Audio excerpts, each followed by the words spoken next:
Let's do a course overview. Okay, what we will be doing in this class, right? And how many of you went to GFW Technologies website and looked at the course description over there?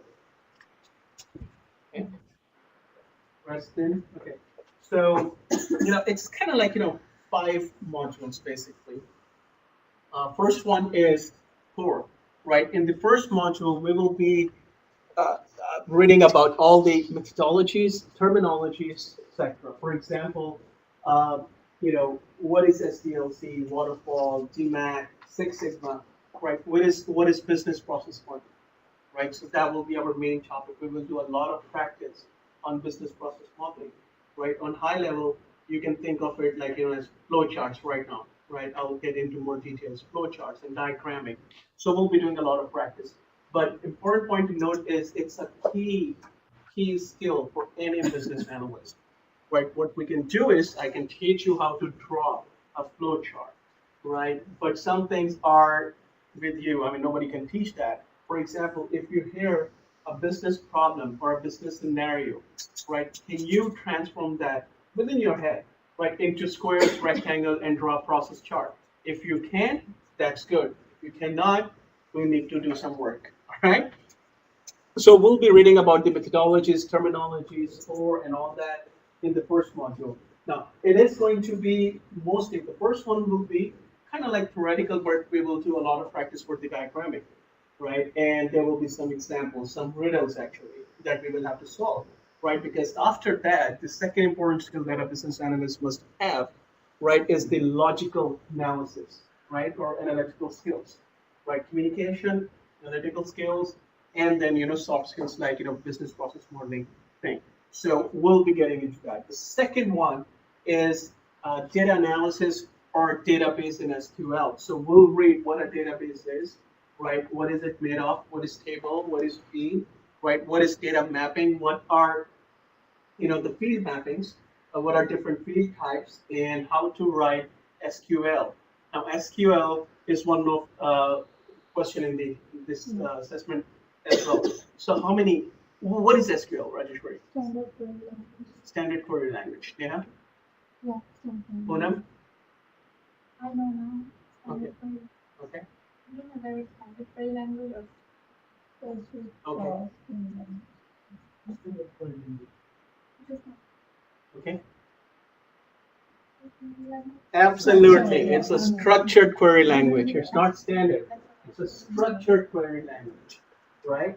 Because, and we'll get into more details like why it is called structured query language. Okay.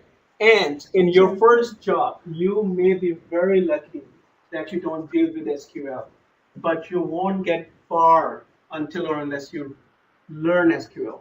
Data analysis, right? That will be one of the most important things that you need to do. In first job, second job, maybe. But if you want to stay in this career, you will end up learning SQL. Okay? So that's our second module. So we'll go in details of that. We will use MS Access, right? And we will use one of the existing application, Northwind database, that comes as a sample database, right? I have modified that database. I mean, like, I have taken out few tables, few forms, etc. I have kind of customized it for this class so that, we only deal with what we need to know, right? In terms of relationships, in terms of like how many tables are there, what kind of joins they have. This may sound French to you. I don't know if any of you speak French, but this may sound French to you right now, but I promise, when we get over there, you will know what I'm talking about, right? So we will use that. It will be a local database. It's not a centralized database, so I will give you a copy of this database, okay? Right, either I can post that on our common site or, I can give you in the class through the USB or flash drive whatsoever, right? So that will be our home ground to do any kind of data practices, okay? Now, the third module is UML. UML stands for anybody? Unified Modeling Language. That's great. Now, here, the industry is split between UML, right? Some people, some industries, some companies think that UML is absolutely wonderful, right? So they use it religiously, okay? Some other companies, they don't care about UML, right? But even if they don't use it, right, in practical, they still use the terminologies, right? And even, for example, if I give the example of Bank of America, right, we don't use UML, right? But those terminologies of UML will always still be there. For example, the use case, right?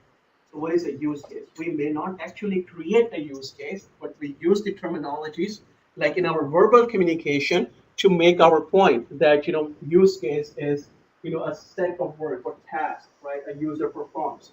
So that is a scenario that we discussed in most of the meetings. So as a business analyst, right, you will need to know all the terminologies in that case. You may not use UML for 10 years, right? But the terminologies, right, methodologies, or the diagramming names, you will use them frequently. For example, use case diagram, activity diagram, sequence diagram. So we will not go into details of those diagrams which a programmer is supposed to do, right? We will keep our focus on business analysts, right? So we'll do the practice of those diagrams. You will have to create a lot of them here. Okay, right? And in the business process modeling, I forgot to mention that we will be using Visio, right? Now, what you can do is, right? You can download 30 days trial for the MS Visio, okay? And after that, you have so many free softwares if you want to do that, right? So I would recommend that don't download it right now, right? When we get to that module, right, then we'll do it, okay? But if you already have a copy of MS Visio, right, that's okay, okay? I do have one copy, right, that I can give to you if you don't sue me or don't, MS Office doesn't sue me anymore, right? Because it's a local copy, right? So, but anyways, so we'll use MS Visio for that. So UML is also, you can create UML diagrams in Visio as well. Now, when it comes to Visio, a lot of people get intimidated at what a Visio is. Now, Visio is just a modeling tool. It's very simple, very, very simple. It's just drag and drop. You drag one rectangle, bring here, right, and you drag a line, connect two rectangles to demonstrate a process, right? It's not difficult. The difficult part is your imagination that how you are going to connect those circles, rectangles, squares, and lines to make something really readable with context for the user, right? For anybody who doesn't know what you're talking about, but if he looks at that, he should be able to understand that what you are trying to convey. Okay, right? Then our fourth module is quality assurance. Now, quality assurance, this is not a QA class. Okay, this is not a QA class. So that means we will not go in details of what a quality center is, right? What is automated? What are the low level details of automated testing? Or what is load runner or QDB is? We will not go in details, right? But as a business analyst, in most of the companies, for example, when I worked at Blue Cross Blue Shield, right? At that time, in that team, I don't know if they have a team now, but back in 2006, they didn't have the quality assurance team. So what they used to do is business analyst was supposed to not only capture the requirements, do his job, also he was supposed to do the testing of those system changes. So he was doing that. Uh, so in that case, it's very important that you know what testing is on conceptual level and to some extent practical level as well, right? So we will be creating test plans, we will be creating test scripts, right? But we will not be going into details of quality assurance tools because that is quality assurance course, right? So in some companies, for example, in Bank of America, we have quality assurance team, right? So which means that there's a separate department and separate set of people, and they actually their whole job is to do testing. So business analyst, well, actually in Bank of America, there are many roles. Like there is business analyst, then there is system analyst, then there is QA analyst, and then there's project manager, right? Then there's STC, and I will get into details of all those roles, right? But the point is that we will read the quality assurance. You may or may not do the quality testing or software testing in your career, right? But you will coordinate testing to some extent, right? Doesn't matter if there is a separate team, but you will still have to talk to them, uh, convey your points, your requirements, and then take it from there. Okay. Now, the fifth module is domain knowledge, right? Domain knowledge means that you are all here to learn business analysis, right? So we'll learn about that. What about the next step, right? The next step is to find jobs, right? But to get job in, let's say, mortgage industry, right? You need to know what mortgage industry is, right? How many of you know what a HELOC is? Home equity line of credit. Home equity line of credit. But do you know what it actually is? Like, what is it in It's a terms of second lien second on lien? the mortgage. Correct, correct. So it's a 80% or 90% of the value of Mhm. the appraised value of the mortgage. Okay, You do 80% of it, and then I think you deduct the actual whatever right, balance of the correct. Okay. mortgage So, is in one. did you just loan amount. refinance or you worked in mortgage industry? I work for them. Oh, you work for a bank. Which bank? I work for BBS. Oh, BBS. That's on Preston, right? Do a lot of business, Okay. but I work in Allen. Okay, great. All right. So that's HELOC. But you know, the one thing is HELOC. The second thing is equity, right? Equity is there, right? There are a lot of other terminologies: pre-foreclosure, foreclosure, right? Breach letters and compliance and this and that. You know, there's so many details around.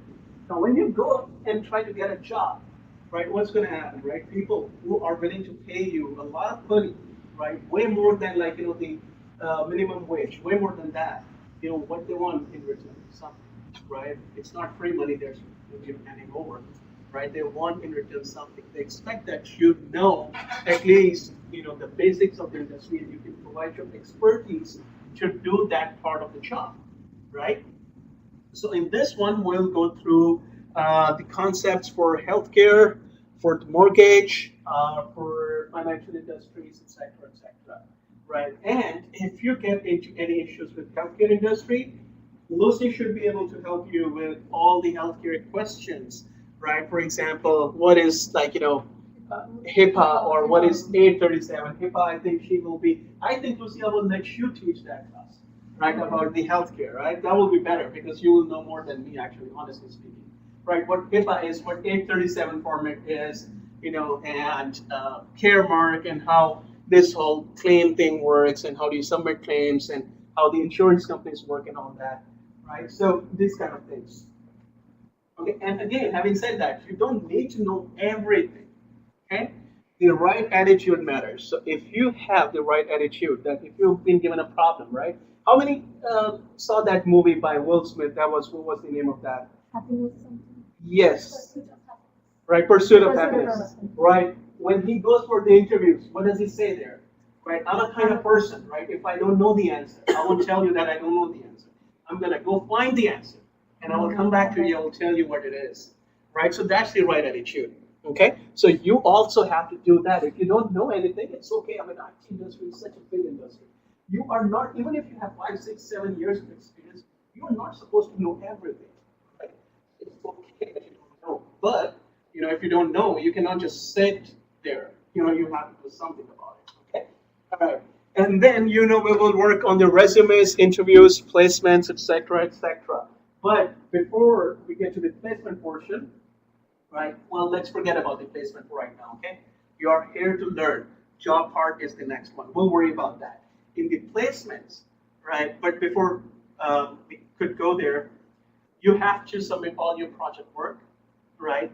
You have to submit all your assignments, right? And you have to pass the final exam, right? Which is not difficult, honestly, if you have paid attention in the class. It should be very easy, okay? Now, there will be a few exceptions, okay? That if somebody is like really picking up, right, then we might start his resume work early. Well, actually, we will start resume work early, right, but the rest we will leave later, and we will try to market him as soon as possible, right. But there will be only few people in the class who will get to that level.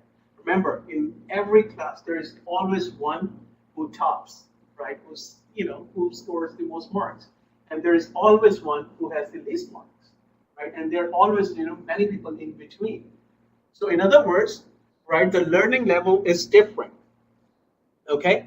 So that doesn't mean that you're falling behind or not, right? It's not like that. I was always like average student. Trust me, I was always average. I always used to flunk chemistry. My father was a chemistry professor. I could not understand chemistry at all. Right? My maths and physics was really good, right? because math is like, our parents do that. You have to learn this, you have to learn this. But chemistry, I used to fun that all the time, doesn't matter, right? But anyway, so we'll get there till the time you submit all your coursework. We'll not do that. There will be few students on which on their resume will work, and every person has their own circumstances right now. So when you signed up, so I kind of like know in advance. So I will evaluate all of you that where you stand, and then we'll take it from there. Okay. So before we go further, any questions? Guys, come on, ask questions, right? Your participation is very important. Okay. So go ahead. Are there any specific that are used as a person uses as a BA? Yes. Yes. So there are many, right? There are many tools for that. For capturing the requirement, fraction rows, etc., etc. So we'll go through those. We will not learn all the tools, right? But we will know at least to this extent. When you mention that in your resume, that I know the rational rows or this and that, what that is and what it does. Most of the time, you would have the trial versions for all the softwares available. For example, rational rows, you can download that, right? It has a trial version. There are many tools for managing requirements and this and that. Some companies build their own systems to manage the requirements and kind of like create a workflow, right? That all documents pass through it. We will talk about that in detail, like later. Okay, right. Any other questions? So, Sunil, Faisal, do you have any questions? No questions. Guys, you there?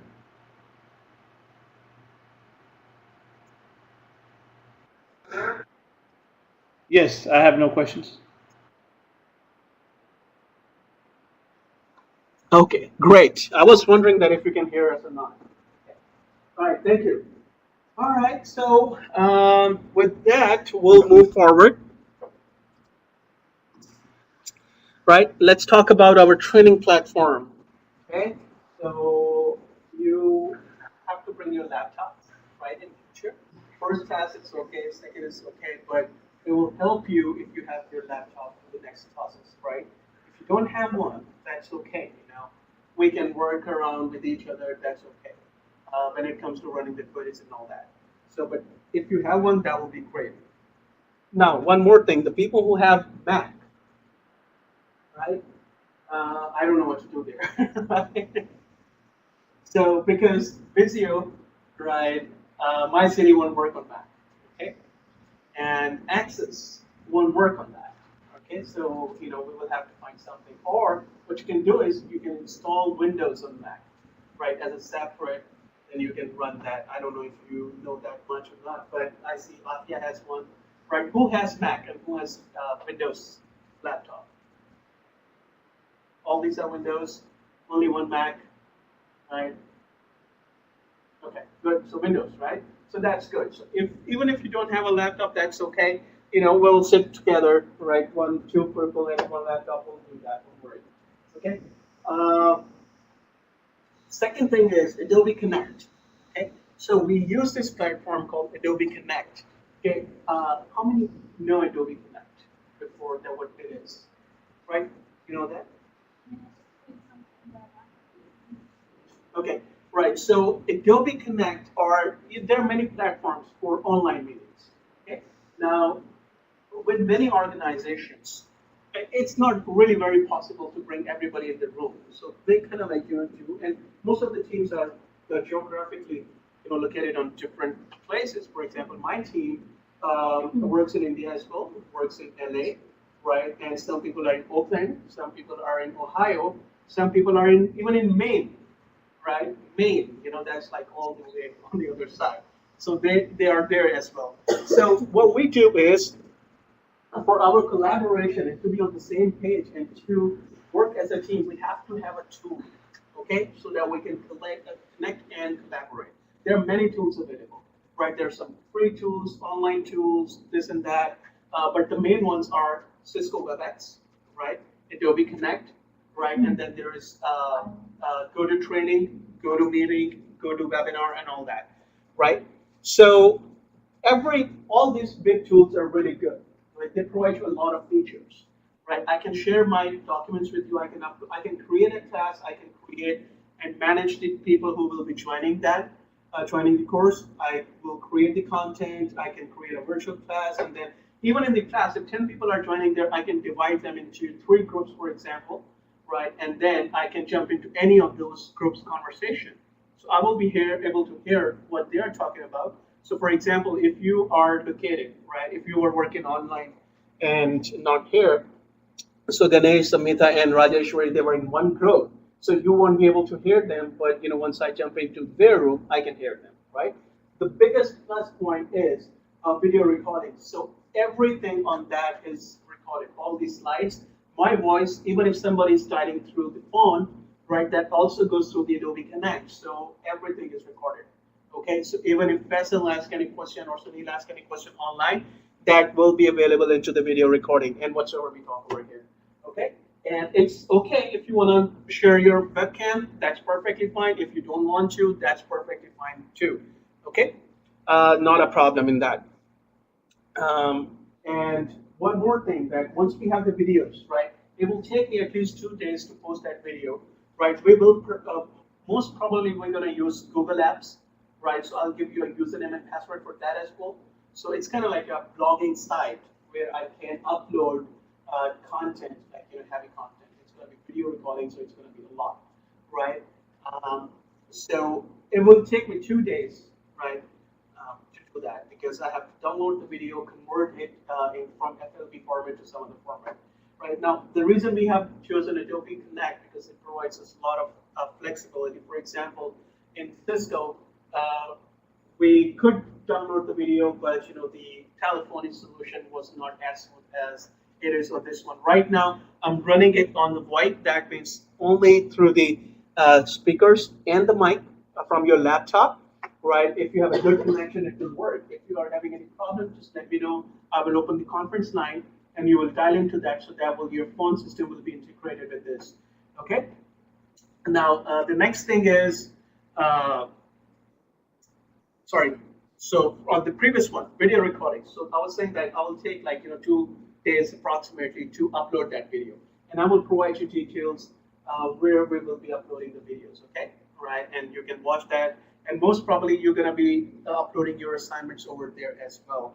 Okay, so I will tell you in our next class what the system there is. Assignment submission.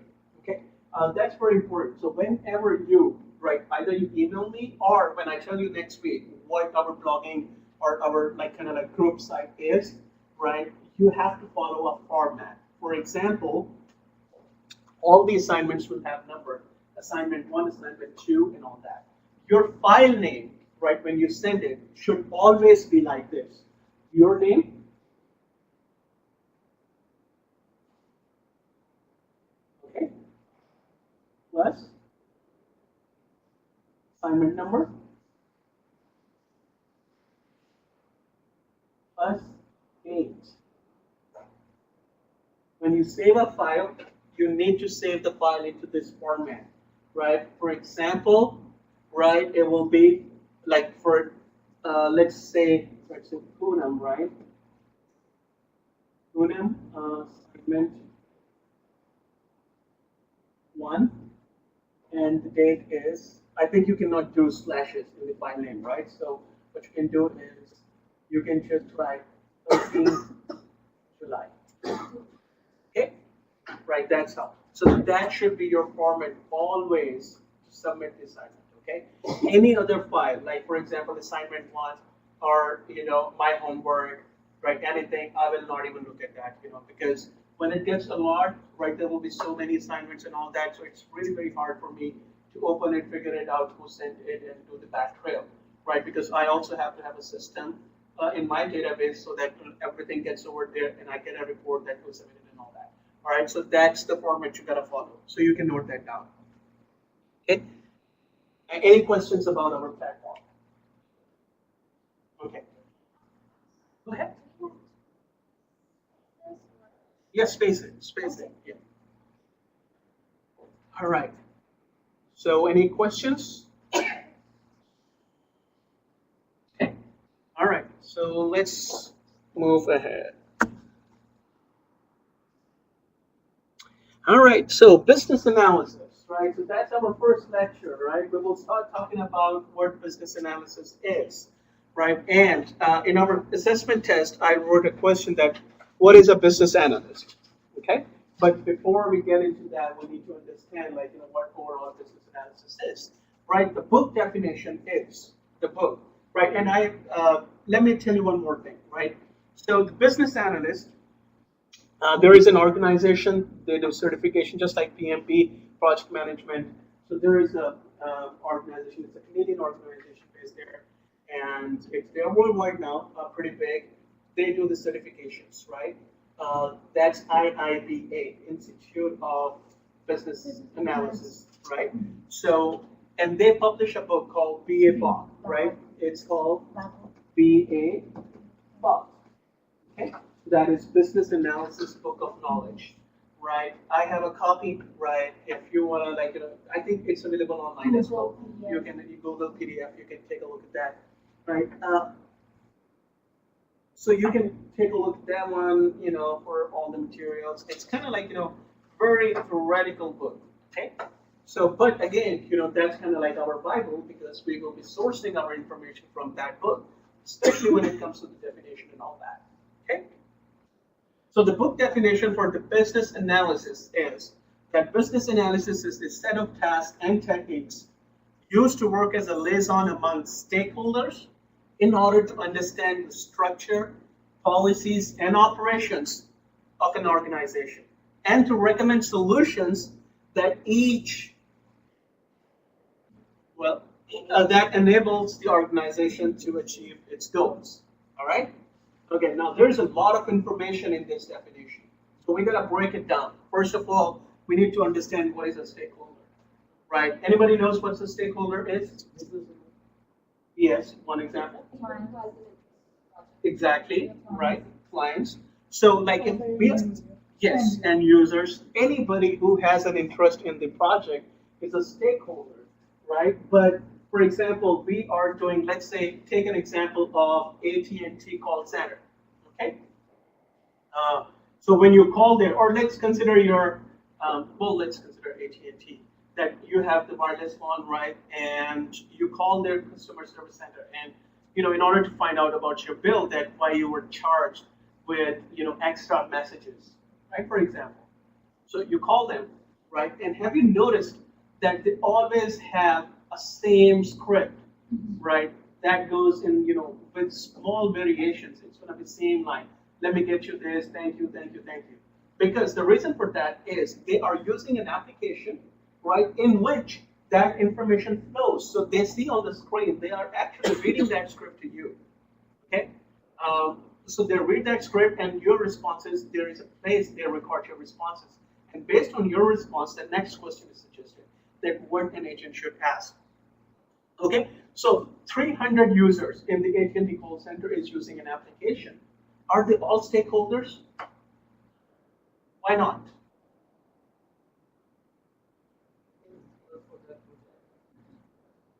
Right, but technically, end user is also a stakeholder. So are 300 associates stakeholders?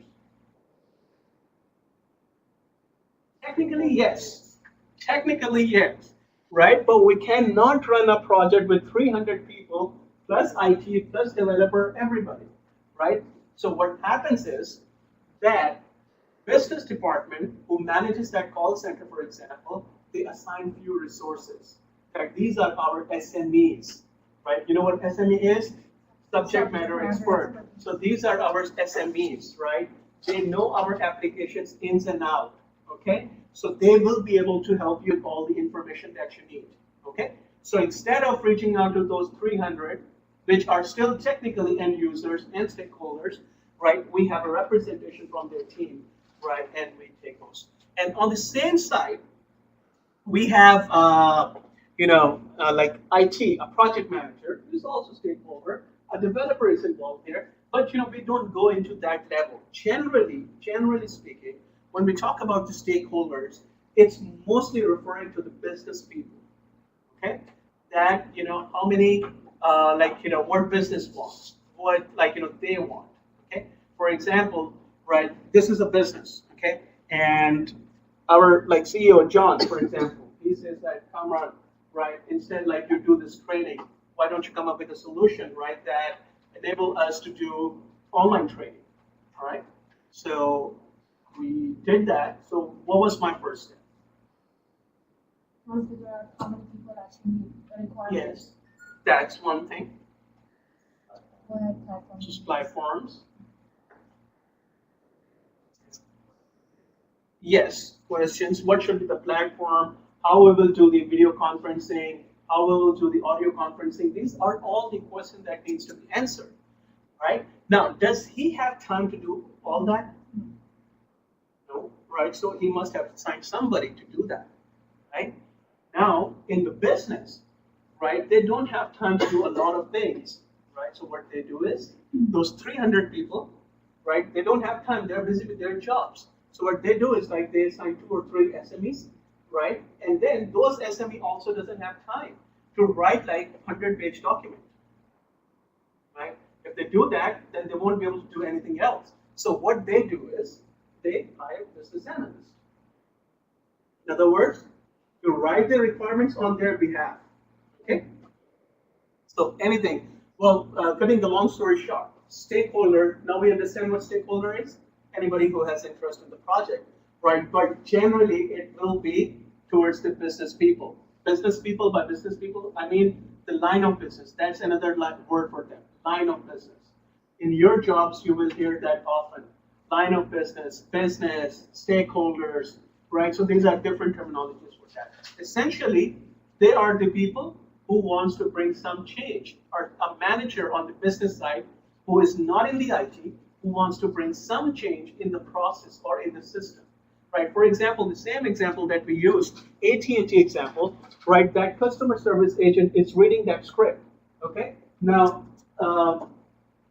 they came up with a promotion, right? So, and business said that, okay, we will come up with a promotion that whenever somebody calls us, right, at the end, we will definitely tell them that we have a new offer for you, right, if you qualify, okay? So what's going to happen? They have to change their application. They have to add this new material into their application as question, right? So what is it, right? It's a change in the application, right? But now, can I really afford to do that change in the live application, right? When AT&T is running this whole big platform, right? And all these people are using this application. Some are calling to pay their bill, right? So it's a source of revenue as well. So can I afford, right, that one of my IT guys just go ahead and do this change right away? What if it breaks something? What if it breaks the application and those 300 people are not able to work, right? So think about that. So it's a big loss for the company. First of all, they are paying the salaries to those 300 people, right? And they're not working anymore. Second, we are losing revenue, a lot of revenue, because a lot of people will be calling for paying their bill. And this actually happened with Verizon, that their website, their payment website was down, right, for I think few hours, and the estimated loss was like in millions, right, in millions. So that small change, that includes adding a question, can bring a disaster to the organization. But still, that change is inevitable. We have to do it. So there are methods to do that. That means that we will bring in some expert people. We will bring a process that this is the process to make that change so that it doesn't affect. And that process is normally that we will discuss the change thoroughly. We will document that. We will program that. Then we will test that in a separate environment, not the actual environment, like live mode. We will not do that. We will test it in the offline mode. So I'll use it offline and live mode, but actual words, actual terminologies, when we go in more details, we'll talk about that. For example, like production server, right? That's one of the terminologies. I will tell you all those later. But just for right now, consider we cannot make that change in live mode, right? So we have to test that in offline mode, okay? So there is a process, right? So anyways, so that's like kind of like stakeholder, whosoever has the interest in that, right? And the second important thing is solutions, right? Now let me tell you before we go into this discussion, right? One thing, design. When I started my career, and I worked with a very, very, very senior manager at that time, and she was very good, right? And she was very strict though, but very good. So whenever she used to go into meetings, right, she had a folder, right, on that, and she used to like slide in a flap that used to say like this circle and design cross. Okay, that means no design. All right, let me ask you guys, if there is no design, then what is the solution? Consider the same AT&T example, right? That we are going to add that new question or new promotional offer that, sir, we have this, you qualify for this. Are you interested? If you're interested, you will click yes. And then what? You will have to take the information. So anyways, so that's kind of like, thing. If you don't give a solution, if you don't design it, right, we don't have a solution. But business analyst is not supposed to do design, right? So what does that mean? Anybody? I think using your analytical skills Right. to come to a solution that can benefit the client and mitigating the whole Yes. issue kind of deal. Yes. Just come up with 2 or 3 more Right. solutions and Well, then come up with an answer. Now, that's right. But actually, context of the word solution here is totally different. Okay? Yes. I just have a question. When you say solution, isn't the business analyst not supposed to let All right. Very good question, right? And I'll tell you, right? I have that in next slide. I have that, right? Very good question. Requirements is on the process of solution. Right. So though it's not like typically the English word solution, it is a way of solution. Yes. So, And okay, so we have a good discussion in the next few slides, right, about the exact same point that what business analyst is. Yes, business analysts will give a solution, right, but they're not supposed to design, right, and I'll tell you how, okay? Anyways, but here the solution word is into double context, right? Well, there are 2 contexts for the solution. One is that there will be like, we are not supposed to do solution on the system level, right? That how to make that change into that application. Now, that's not their job. That's the IT team's job who manages that application. Solution here means to recommend a business policy. For example, when marketing team did the survey that we can offer this, right? And then they say like, okay, we have a new product, right? Start marketing it. And it comes to the business people. Now, business people have to come up with a process or a solution how to integrate that new promotion into their everyday functions, not the system, everyday jobs. So some genius, one of the genius thought, okay, well, why don't we do this? That we go to that whenever somebody calls us, right? Then we provide him this information into our XYZ application, which is used in call center, right? So somebody came up with that. So now that's a solution, but that's a business solution, not a tech solution. So you got to be careful that we are talking about a business solution, not a tech solution. Okay? Not at the application level, just at the business level. So some genius thought, okay, we can do that into this application, and if we provide this question, then yes, we will be able to do that. Okay? Now, anyways, so again, let's read this definition again. It's a book definition. Okay? So business analysis is the set of tasks and techniques used to work as a liaison among stakeholders in order to understand the structure, policies, and operations of an organization and to recommend solutions that the organization to achieve its goal. Help organization, there's some word missing over there. So anyway, so that means that you have to understand the business in detail and then recommend the solution that we can do that, right? So that's the book definition of business analyst. But are you guys here for that kind of business analyst? No, not really. I'll tell you why. All right. Or there is another definition. Business analysis is the discipline of identifying business needs and determining the solutions to business problems. Right? Again, solution, right? We can't get rid of that word, right? But in the end, in any meeting, even if you try to design, your project manager will say like, okay, no designing, okay, no designing, no solutioning here. But still, we can't get rid of the word solution. So you have to be very careful that what is the context of that, right? Okay, general definition. But does it apply to computers, software, right? Does it? In IT industry?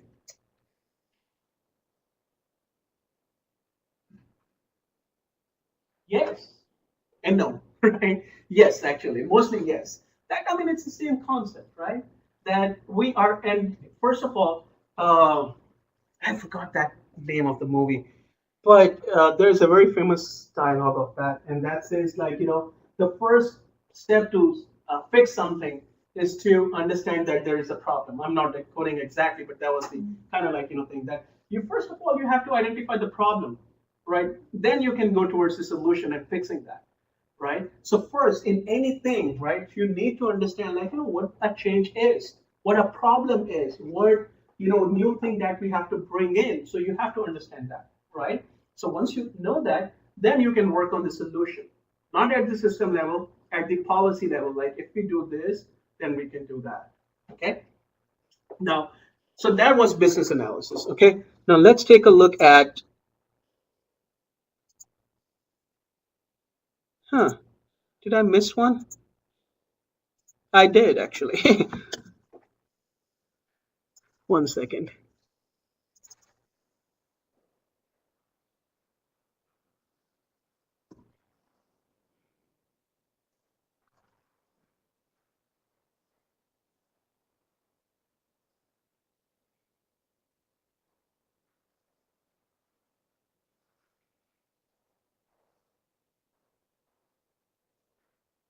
Okay.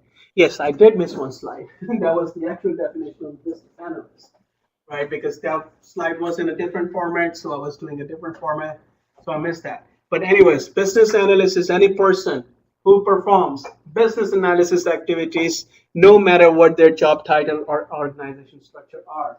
So it's just like simply saying the book definition from IIP. Sorry? No, that's okay. It's controlled through the Adobe Connect, so I won't be able to use that. Right.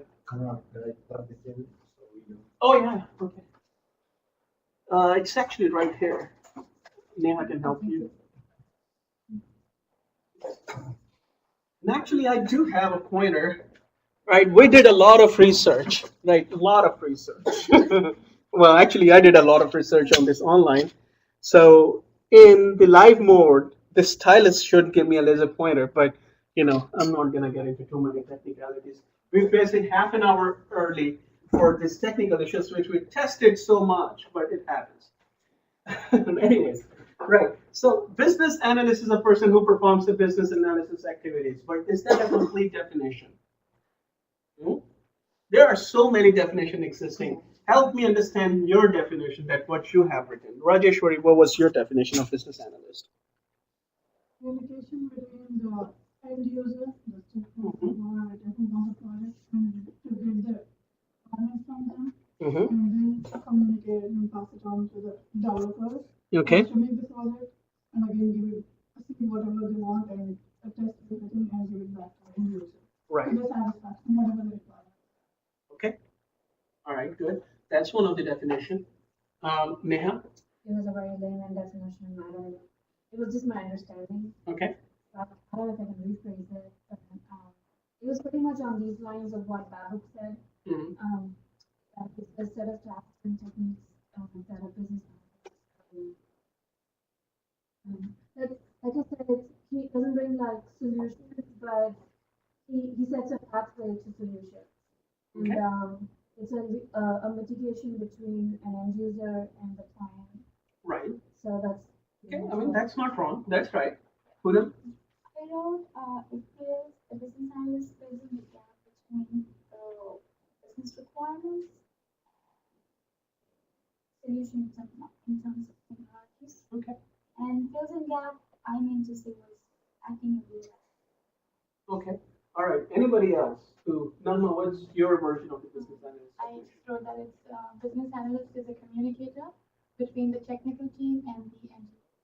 Yeah. Or in other words, you can say like it's kind of like bridge between communication, which between business, technical people and non-technical. All right? Okay. Anybody else with their definition of business analyst? Give it a shot. It's okay. I have one wherein really from what I have been working on when I was working for them, we had our business analysts going in and looking at the existing system and they customize the system and save on cost. Okay. So Good. they used to document the requirements and basically convert it into a document which is easier to understand for the technical team Okay. who can probably go ahead and Okay. All right. That's not. Yeah, that makes sense. That makes sense. Anybody else? Hey guys, anybody online? Faisal, what's your version of business analyst definition?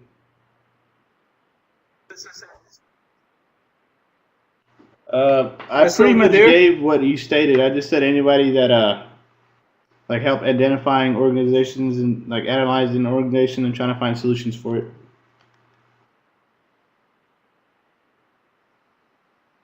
Okay, great, thank you.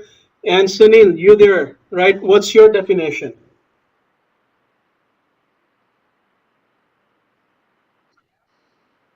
Sunil? Okay, I think we don't have it. All right, anyways. Okay, right. So, I mean, there are so many definitions for the business analyst, right? But you gotta understand, right? This is very important for you that you need to understand your role, okay? That what is expected out of you. Then you can do your job. So if you don't know what you are expected to do, right, you can do like X, Y, Z, and A, B, C whatsoever, but it's not gonna help, right? Somebody will be there to judge you on some certain matrix, some certain criteria. So you need to understand that criteria. That what is that? But anyways, business analysis is kind of like analyst is like many definitions, and all of you said the right thing that yes, it is a kind of like communication gap or bridge between non-technical people, that is business people, right, and the non-technical people, or he's the person who understands the business jargon, right, and the tech jargons, right, or their lingos, right. He understands both of them, so he translate business requirement into technical specifications, right, or something that a technical team or programmer can understand that, right? So that's the definition of the business analyst. In layman terms, right, you can say like a business analyst is a person who collects, right, requirements, right, writes the requirement, get validation of the requirements, get clarification of the requirement, prepares a concise document for the technical team to deliver a solution on the system level, right? That's the definition of the business analyst.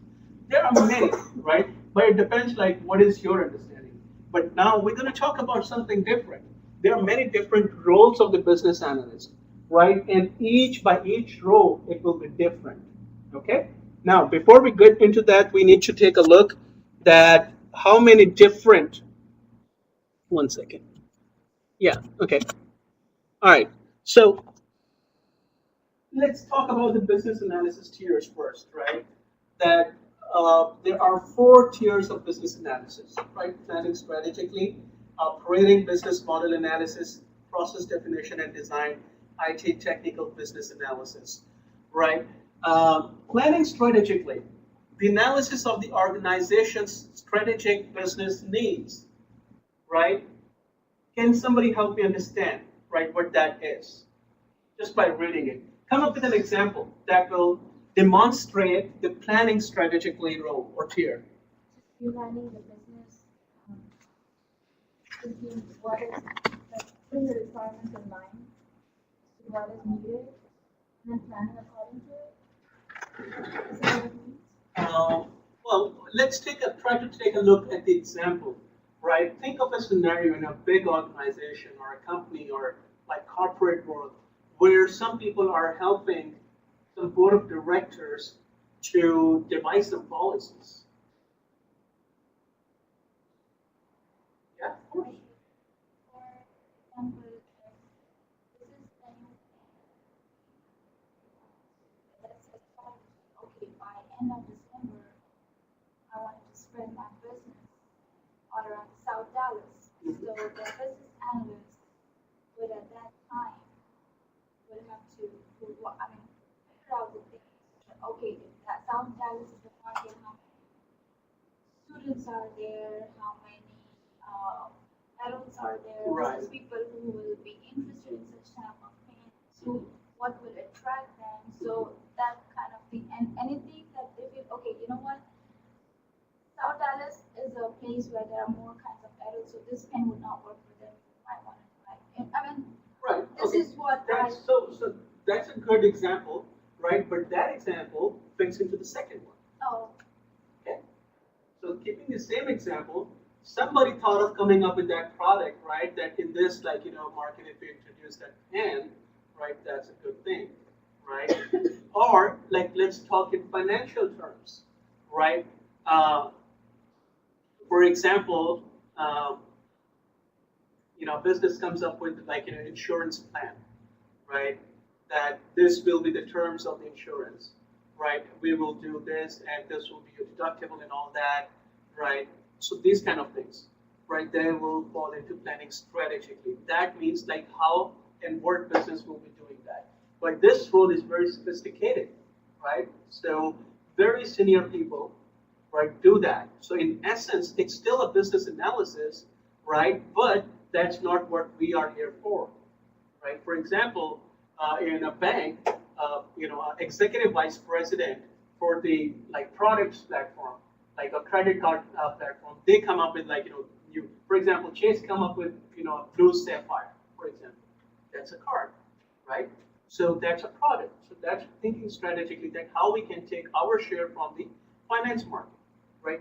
But then the next step is that isn't really visible. That's the second one, operating business model analysis, right? But these roles are way up, right? We are not here for those. These are like, matter of like CIO, board of directors, and, executive VPs and all that. And then, mid-level people will do the business model analysis that, how much it's going to cost and all that, right? And how much is the return of benefit or return of investment. Third one is process definition and design, right? The business process modeling often developed through the process modeling and design. Now, this is a very good role, actually. When it talks about the process design, designers who can actually document existing business scenarios or business policies. For example, same example, right? AT&T, that how this works, right? That we have an application, there are questions based on each question, there will be a response, right? So somebody will document that there is an application, right? Using the flowchart example, right? Creating flowcharts and diagrams, that there is an application, there is an input to that, there is output to that, and then that application will produce some results. Okay, so that is the process designer's PA. A very critical role, very important role. So now, before what used to happen, they were all merged together, but now this role is evolving further in business analysis career. Now, some people or some organizations, they do like to hire people with some good business process modeling skill, so that they can document their existing system. For example, take a look at, let's say, a Bank of America, for example. They have like so many teams, so many departments, so many applications, right? Who can keep track of that? People come and go, right? So if one person leaves who knew about the application, right? He leaves, what's going to happen, right? What's your mitigation plan for that? What is the contingency plan? Like, who's going to take a look at that? Who's going to take care of that? So what they do is they create those documentation process flows, right, that help understand that what that application is. Okay, so that's a very important role. Okay, then IT technical business analysis. The interpretations of business rules and requirements for technical systems. Generally IT. So that's the role that you are here for, right? That means forget about all other stuff, right? You will be actually interpreting the business requirements. You will be capturing the business requirements. That means what they want, what they need to do, when they need to do, not how to do. How to do is the second portion, right? Never how, right? There are like, I don't know, like, in previous classes, right? A lot of like, the skill development workshops and webinars, they use those W's, right? These are the W's that you need to know: who, how, when, and etc., etc. But anyways, right? How is not part of the business analyst, okay? What needs to be done, right? When it needs to be done. That's the part of the business analysis, and that's what you are all here for. Okay? All right. Any questions so far? Yes. Go ahead. I had a question related to the comment about the certification for Yes. what is usually considered the prerequisite. There are two certifications actually for that. They are pretty tough. And first of all, they haven't opened, well, the first CBAP, which is for the beginner level, that's open for the public, but the other one that is for the seniors, that's actually not open for everybody yet because they cannot accommodate that many people, right?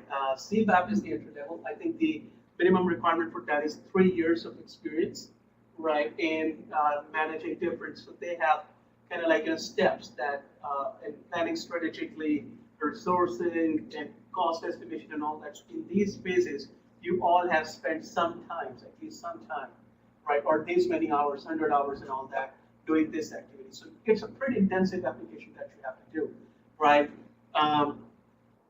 Not easy. CBAP, many people have been able to clear, but the other one, it's not easy. Not many people were able to do it. Not much help available. Like for example, PMP, it's available everywhere because it's been there for 20 years, 20, 25, even actually more than that, I think right? that already changed. Yeah. What is A PMP is project management, right? It's a certification for the project managers, right? They just changed the PMP exam structure will change in July, actually this month. I don't know what the date is.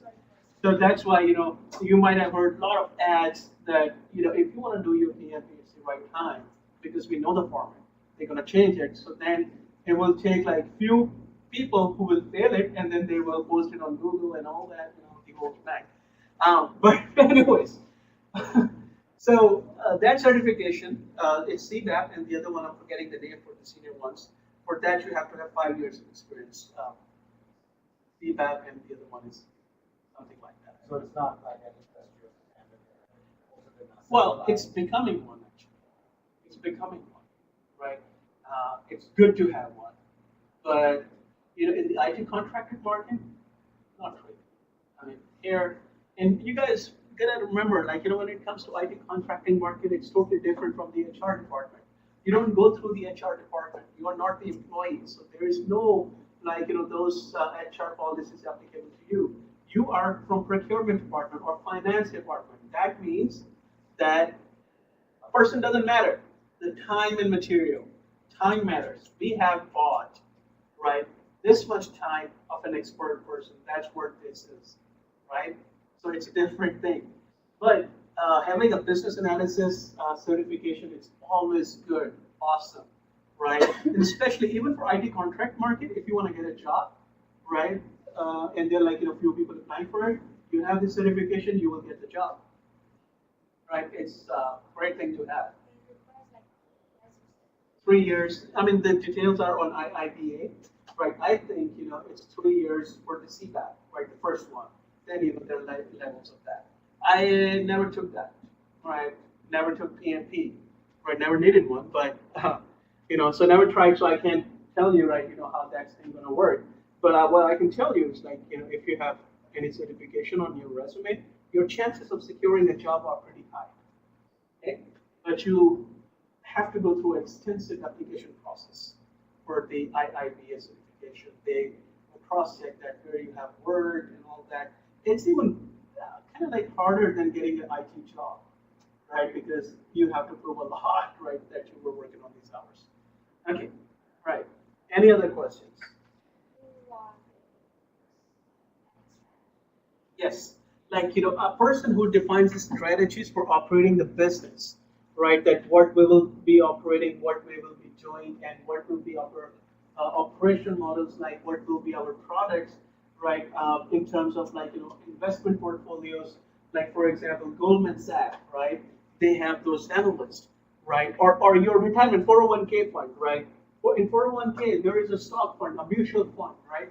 Then they call it like a fund in which they have, like for example, if you want to retire in 2045, so they have created a portfolio for you that they will manage on your behalf. So you just give your money, right? And then they have 10, 20 different companies listed in there, right? What they do is like we will invest in one of these companies, but we will make the decision when to withdraw the money and when not to, in which company we need to invest. But we will do this, and historically our record is that. So this is kind of like financial things, like but very small scale. But overall, that how to do that, what are the policies and strategies, right? What we need to do, how we need to be compliant with the government policies and all that. So that's all gonna fall into the first one. Okay, Rajeshwari, you were asking the question. The start whatever the planning strategies are like the CEO level, then Yes. senior management level, Yes, management that's level, kind of like then the structure. Yes, that's like very high level, mid level, intermediate level, and like actual ground level, right? So we are at This the is ground where we are level. working at. Yes, but you will still this will go hand by hand. You will still be doing this. Your manager can ask you when to document that because in your BRDs you will have current state and target state. Okay. All right, guys. So we'll take a break here, right? And then we'll get back. I have a very interesting thing for you. Okay, let's take a 10 minutes break. Hey guys, online Faisal, we're gonna take a 10 minutes break, right? We'll be back at 12:50.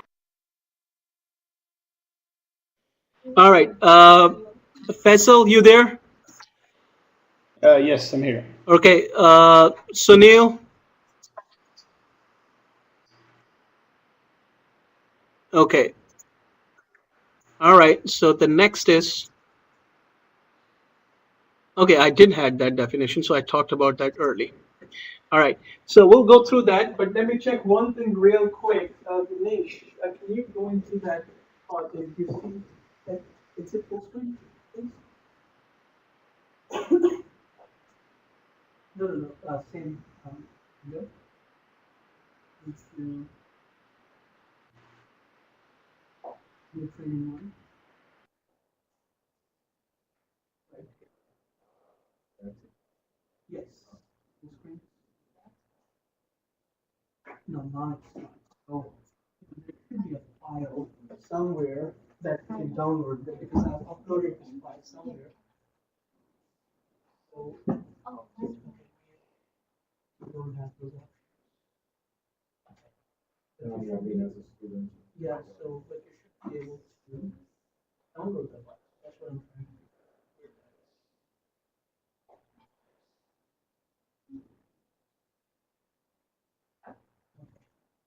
All right, we'll work on that. Not a problem. Yeah, that's just full screen and help. Right, 2 points. Okay.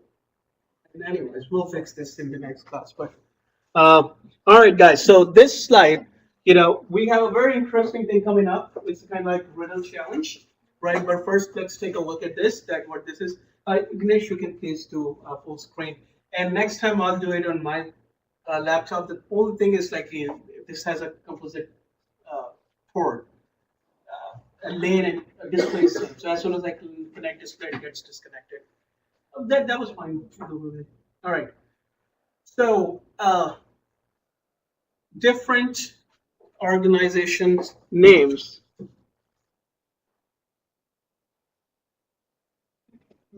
Okay. Right. So these are the different names for the business analyst. It's known as business analyst, business system analyst. These are like different roles as well, but you will these will be generally the terms that one specific role will be called. Requirement engineers, process analyst. Right, somebody was here? Okay. Process analysts, product managers, product owners, enterprise analysts, business architects, and management consultants. Right? My favorite is business architects.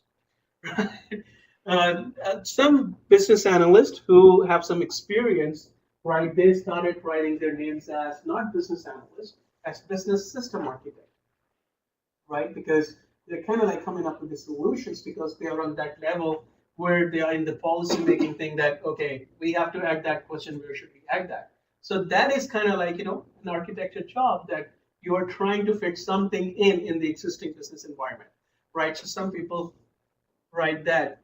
What is this? Is it coming from outside? Yes, burning something is not.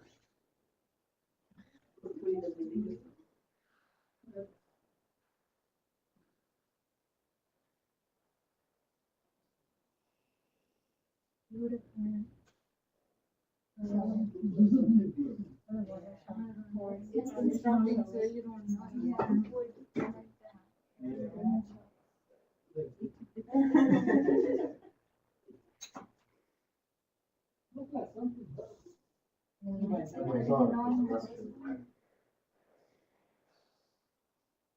It's just right here.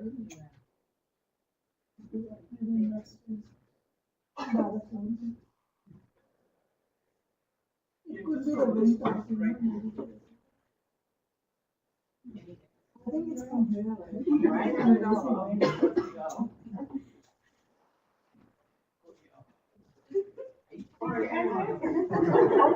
We'll be fine. We'll be fine. Don't worry about it.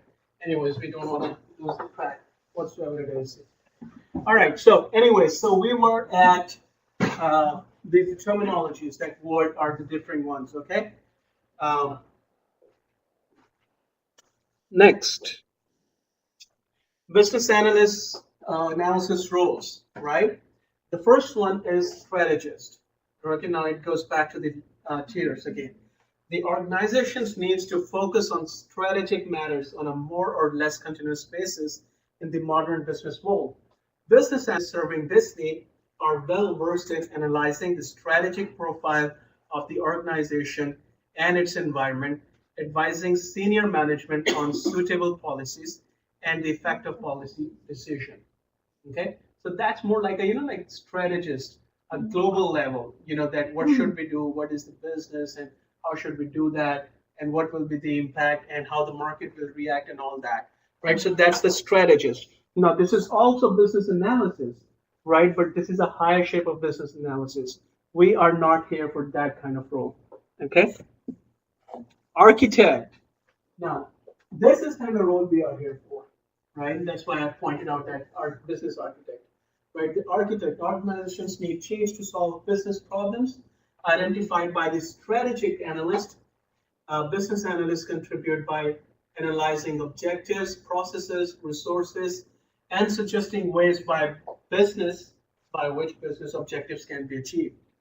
Skills of this types of an analyst are soft skills, such as knowledge of the business, requirements engineering, stakeholder analysis, and some hard skills such as business process modeling. Okay, and this kind of leads us to the same discussion that we were having, that what is your role and why you are here for. So remember, right, skills of this analyst type are soft skills such as knowledge of the business, requirements engineering, stakeholder analysis, and some hard skills such as business process modeling. Okay, important point that every one of you asked when you call me. Although the role requires an awareness of technology and its uses, it's not an IT focused role. Okay, it's not displayed completely, but it's there. So, what that means is, yes. What comprises of requirement? Requirement engineering is that how to write requirements, basically, right? For example, the same question example, right? That what will be added. For example, when that question will be asked, right? That's one of the questions, and business will tell us, like, as soon as you are about to end the call, right? You should ask this question. So that's a business requirement. So we collect the requirements Yes. and the stakeholder analyzes the requirements what we have. No, we analyze the requirement. We validate it from the stakeholders in the BRD requirements overview section. So once we have collected all the requirements, right? Then the next step will be that we do a BRD overview, business requirement document overview, right? So that means the actual SMEs who helped us writing that requirement, they will be looking at the document for the accuracy that if we captured it right. So stakeholders will be coming into it, right? Stakeholder analysis in this means is like different. What it's referring is that like in a process, right? How, like, what is the benefit of the stakeholder, right? What is there for the stakeholders in this one? Like, when more in terms of, like, the feasibility and the cost effectiveness and return of investment and all that. Like for example, there is a people process. Some companies follow that. That that like when it comes to in companies resources, they say like man hours, right? In the end, whenever there is a change in IT, they ask, right, how many man hours we will be able to cut, or how many FTE will be able to cut, right? The ultimate purpose of IT solution is to decrease the number of full-time employees, right? So that we can automate the work and then, let go some full-time employees to cut cost, right? So that's what they were always asked. So once we will get into the details of their requirement, how they are collected and what we do over there. Yes. This comes under the architect, right? Yes, architect or business analyst. That's the role we are here. So that's why I pointed that my favorite is business architect because it's an interchangeable term. It's not a very common term. Not everybody will recognize this, but here, I'll tell you what. We have mechanical engineering, right, and electrical engineering and all that. So when this computer science subject came in, right, another genius thought like, why it's not called engineering, right? So we call it engineering. So even if it's a soft engineering or whatsoever, or hardcore like building circuit boards and all that, motherboards of computers and all that, but still it's called engineering. It may not be necessarily like actual engineering, right? But still the discipline is called engineering. So these kind of like terms are always evolving, coming up, right? So we keep on using those, right? So right now it's called architect, business architect. Okay. All right. Any questions? All right. The next one is system analyst, and I think that was another question on that test, right? That what is the difference between business analyst and system analyst? So business objective is how to get the best out of IT investments, which are expensive and critical, often strategic importance of strategic importance. Why there's a comma here. IT departments aware of the problem often create a business analyst role to better understand and define the requirements for their IT system. So you got to be careful reading this. There's a lot of information. Read it carefully. That important point is IT departments aware of the problem often creates a business analyst role to better understand and define the requirements for their IT systems, not for the business, for their IT systems. Although there may be some overlap with the developer and testing roles, the focus is always on the IT part of the change process, and generally this type of business analyst gets involved only when a case for change has already been made and decided upon. So a lot of information. I'll extend your role. So you are here for this role as well. Okay. So one thing is like, in some companies it's going to be same thing, but in some companies it's going to be different. Remember in the beginning I told you like Bank of America has so many roles, right? Bank of America has a business analyst role, right? So in business analyst, what they do is they write the requirements. But we have an existing system. So those requirements are always pointing towards changing an existing application or system. They are not pointing towards creation of a new application from scratch, generally, right? There will be some, but they are pointing towards this. Now, in that case, right, when we are working, I lost my train of thought. What was the thing? Yes, new requirements and the existing requirements. So in existing requirements, they will write the requirements, they will come to the IT team, so that means they have a system. So then they will have system analysts there who will analyze those requirements based on their current system definition, that how much already exists in the system, right? Which portion of the existing application need to be modified. So same example of AT&T. Some people wrote the requirements, but system analysts will actually go onto that screen and he will write the specs that on the screen number this, on the screen number name this, right in the below section, in the right corner section, right after this, we need to add a link or question, and the logic for that question will be this, okay? So they extend business requirement. They are coming from the business analyst into more like, tech specs and more information for the programmer, so that programmer doesn't have to go and find out that which screen that information lies, okay? So they will do that. But like important point is developer and testing roles, they might overlap. And that's why if you look at our course content, we have the testing module, right? We'll talk about that. So in the IT contract market, the previous one, architect and system analyst, these are the role you will find as normally called business analyst, right? But they're different. So if you are in the first role, you are lucky that your job is more communication, right? And you won't have to do SQL or something like that, data analysis. But if you are into this one, then you will have to do SQL and you will have to understand some application at least conceptual level. That what a CRM is, for example, these kind of things. And don't get intimidated by all the terms that I use, right? If you don't know, ask me, I'll tell you. Otherwise, during this course, we will go through all these terminologies, right? I'm just using them like, as they come into mind. Okay, any questions on this one?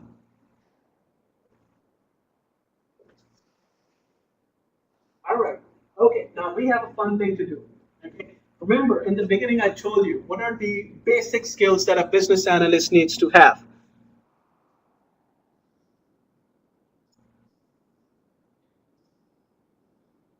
Right? What are the basic skills a business analyst needs to have? Name you. We talked about that. Logical reasoning. Huh? Logical reasoning, communication skill, soft skill like this business process modeling. Right. So that analytical portion, right? That's very important. Huh? Hard skill, yes. What was that? Hard skill or skill? And some hard skills, right? Because you actually develop something, so that's a hard skill. Okay, right. So the rhythm.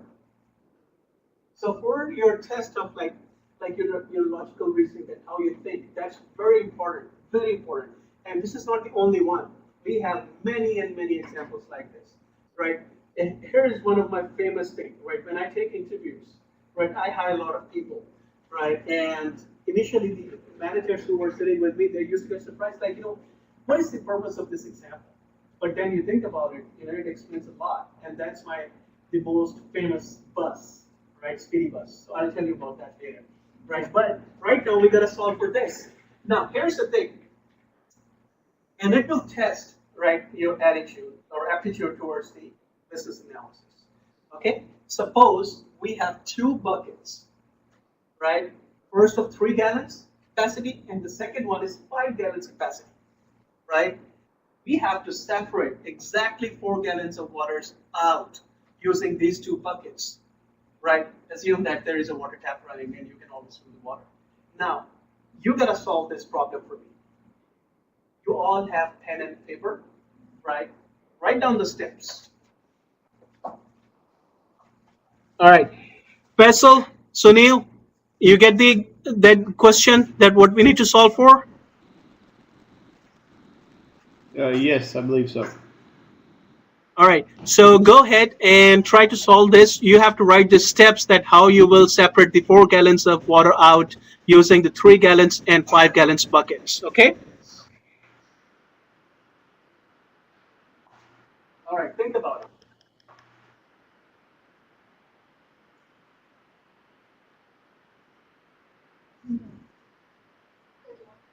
Yeah.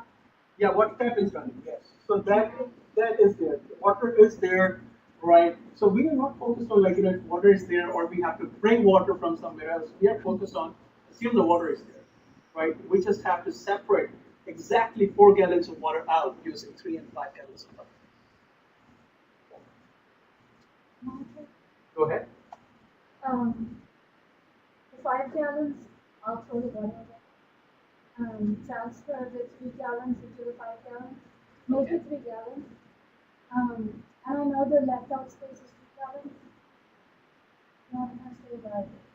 In the 5 gallons bucket, I'll fill it up with a 3 gallon, up to 3 gallons. I'll fill it up with up to 3 gallons because of that other container that I have. Okay.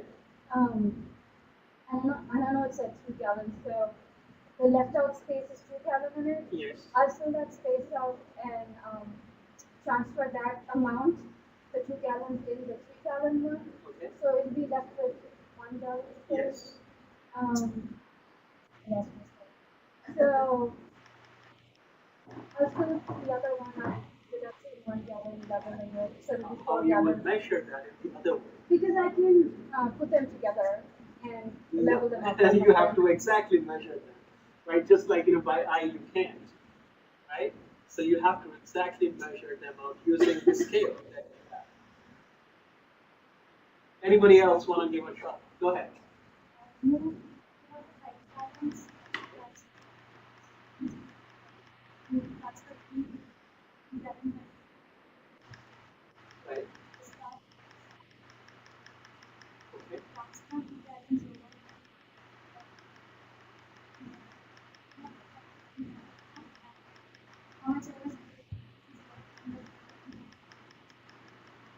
Right. That's what I'm getting. Okay.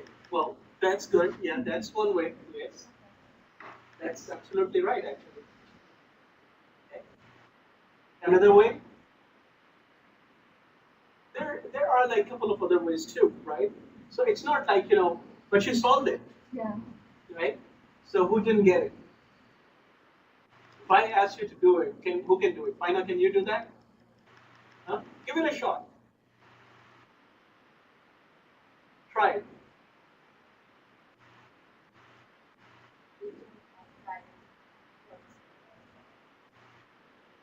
What the question is? Okay, so question is that we have 3 gallons of bucket. The capacity of the bucket is 3 gallons. The other one is 5. Okay. Now we have to get exactly 4 gallons of water. But the problem is we don't. No, we have to separate out 4 gallons, right? But how would we do that? Because 1 gallon is 3. One bucket is 3 gallons. The other one is 5.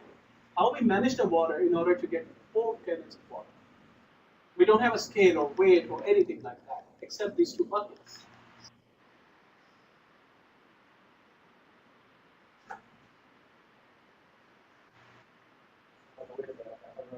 Yeah, give it a shot. Give both buckets, 5 and half. Well, we can do island, right? You get, so you get 1.5 on this, 3 gallon bucket, 2.5. Yeah, but we won't go to that route. We don't have the measurement, and I just like by eye we can do the measurements.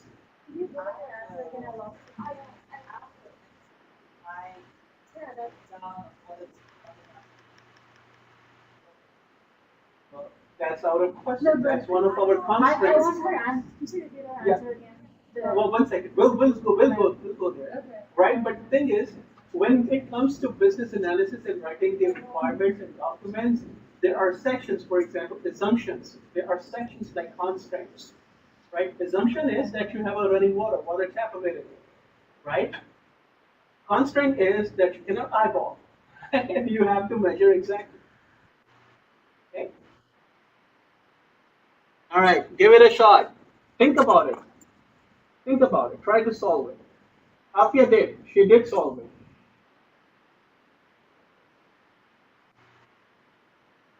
Let me make you another assumption. You can waste as much water as you want. Discard the water. She did use that word. Discard the water in 1 bucket. Okay?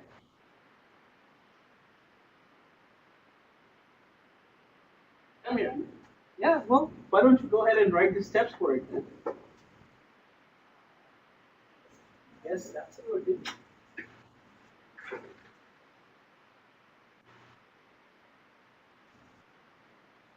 Okay.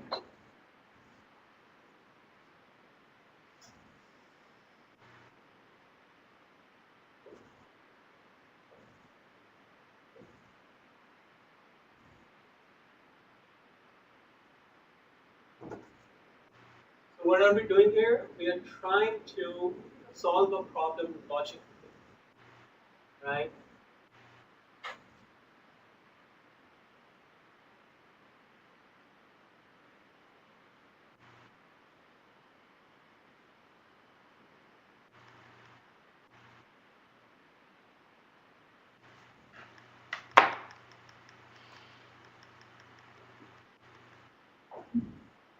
Faisal, did you get a chance to solve the problem? Can you? I'm actually trying to listen. It's very hard to hear. I guess some of the people like I say what they're saying. Oh, Like for okay. instance, the young lady up front. I was trying to hear what she said, but I can't really hear her. Okay. All right. So, well, in the next class, then I will have some good microphones available here. Oh no, it's no problem. Okay. Right. But on your part, right, if you read this problem, which is mentioned here, that you have to separate 4 gallons of water out, right? How would you solve that problem? I would probably be smart, run to Walmart and grab a measuring tool. Yeah, pretty much it. Well, that's good, right? That's one of the way, but we can do that, right? So we have to kind of like come up with a logic through which we can do it. Okay, and Afia right now is trying to help with the logic, which I will, or which she will read. Okay, so she will be reading that in a minute. She's gonna solve the problem.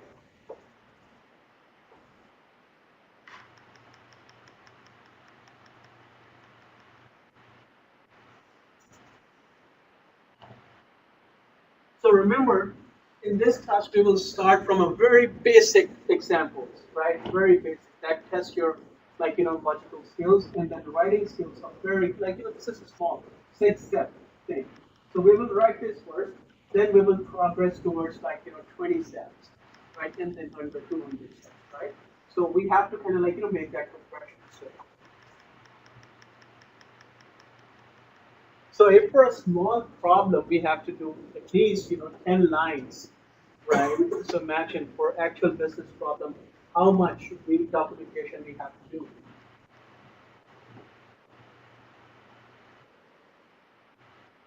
Okay. Now go ahead, explain that, and be close to that computer so that that's what can be right. Faisal, if you cannot hear Afia, just let us know. Sure, no Okay. problem. Basically, you have two buckets. One is a 5 gallon bucket, one is a 3 gallon bucket.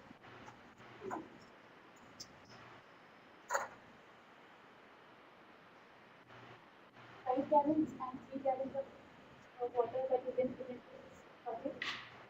What you can do is fill up the 5 gallon bucket to its full content, transfer how much ever is possible into the 3 gallon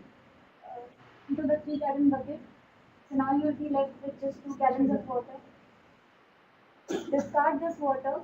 So again you have an empty 3 gallon container. Transfer these 2 gallons over here. So now you have 2 gallons and you have an empty 5 gallon container. Completely fill the 5 gallon container and transfer enough water to fill this up. You'll be transferring exactly 1 gallon of water and you'll be left with 4 gallons. That's even as Huh? that's even yeah, assuming like Okay. Well, where is the problem? like I thought you did solve the problem. Okay, never mind. We still have questions, right? How? So what you're saying that, okay, look, let's take a look at the steps, right? That first of all, fill up 5 gallon buckets to the max, right? So how much water we have? Exactly 5 gallons, right? Then transfer, into the 3 gallons. So we can transfer only 3 gallons into that. So that will be full, okay? So how much we are left with? 2 gallons into the 5 gallon buckets. Now empty the 3 gallon buckets. Then they transfer remaining 2 gallons, which were in the 5 gallon buckets, into the 3 gallon. Okay, fill 5 gallon bucket to the full. Okay, so we have 2 gallons into 3 bucket, right, and 5 into the 5 one. So then pour water from the 5 gallon into the third one. So it will go up to 3. third one, we have a third one. The 2 buckets. So that one had 2 gallons of water, right? So we fill from 5, we pour one more. Right, exactly. So it will go till how much will be remaining into the fifth one? 4. Okay, you did solve the problem. Good job. All right. Okay.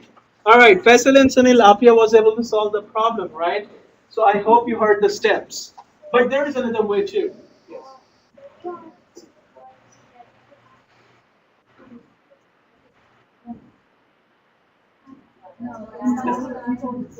That's what I Yeah. understood. Both they are 3 and 5. So there is another way. What you can do is you fill 3 gallons, put it into the 5 one, and they're the whole thing. Think about it. So what Avia said, there is also another way, at least the one that I have documented, okay? So I'm pretty sure there is another way too. So think about that too. Okay, now we are getting towards the end of our class, right? So this one was smaller, so we didn't go like, hit it really hard. So we went like slow and we just talked about a very few things, right? So now think about this. What we gotta do, let me just cut this out. Okay, assignment, right? Assignment number 1 is, and Faisal, take a note please, it's mentioned on this slide as well. Assignment number 1 is we have to document the riddle solution, okay? And then the next step is, you have to kind of give recipe or document instructions to make a peanut butter jelly sandwich, all right? Be creative. Try to create a document which is easy and informative enough for any person to read and understand. So which that means is that when you write these steps, it should have enough context for a person outside this class who takes this document should be able to understand what we were talking about and what is the solution and what is the problem. Okay? So be creative. You want to use tables, charts, pictures, whatsoever, go ahead. Spend time on that if you want. Right? In the end, it's your thing that how much information you put, how much energy is spent on it. End result is that any person should be able to pick up this document, read it, and understand what we are talking about and follow the instructions exactly to create a product or a solution exactly the way you intended for. Yes, ma'am.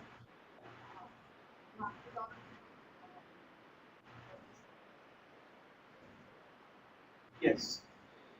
Through her way or there is another way, right, whatsoever. But in the end, you gotta solve for it, so you have to document yourself. That's why I said be creative, right? You can spend as much as energy you want, right? But in the end, my target is when somebody else, not from this class, looks at this document, right? He should be able to understand what we were talking about, right? And what the conversation was about, and what the question is, what the solution was, and should be able to execute the same step or replicate or duplicate the same step to create exactly the same solution you had. Okay? This will be a good practice for you to start writing actual instructional documents, right? Because business requirement document is basically requirements, right? Steps, right? Things that we need to do, right? So this will be a good starting point for you. We all know what a peanut butter jelly sandwich is, right? Now be creative. I mean, you want to cut the hard edges of the bread? Go ahead. Do that. Right? Some people don't like it. If you want to leave them in there, that's fine, right? Doesn't matter if you put 2 scoops of jelly or 5 scoops of peanut butter. Doesn't matter, right? In the end, we want to have like peanut butter jelly sandwich. Okay? Any questions? You have the other solution? What is that? Same thing. Let Naveen try. First, we took like 5 gallon and 3 gallon Right. with the water. We took like the 3, no, sorry. With the 3 gallon, we put all the water in the 5 gallon. Yes. With the 2 gallon empty, Yes. we pour the water again on the empty one, the 3 gallon one. We pour that whole water in that 5 gallon. Yes. From 5 gallon. Yes. Then you are left with exactly 1 gallon in 1 gallon. 3 gallon butter. 3 gallon. Yes, you're going right. Pour that water again In the 5 gallon. In the 5 gallon. Yes. So 5 gallon has now exactly 1 gallon. one. Right? So we did 3 gallon, it is over there. Exactly, and that's what my documented solution was, right? But there are like so many other ways to do it. Okay? All right, Faisal, you get it? Right, there are 2 solutions, 2 different techniques to do that. Okay. All right? So this is your assignment as well. Assignment number 1. You should send me all the assignments by Wednesday, right? isn't documenting those things have to be the first thing. Peanut butter jelly. This is our first step. Yes, exactly. Without that, That's why I say, right? Okay. This should be informative enough for an outsider to know that what we were talking about was the discussion, what we were trying to do, and actually execute the same steps to create the same solution or the same product.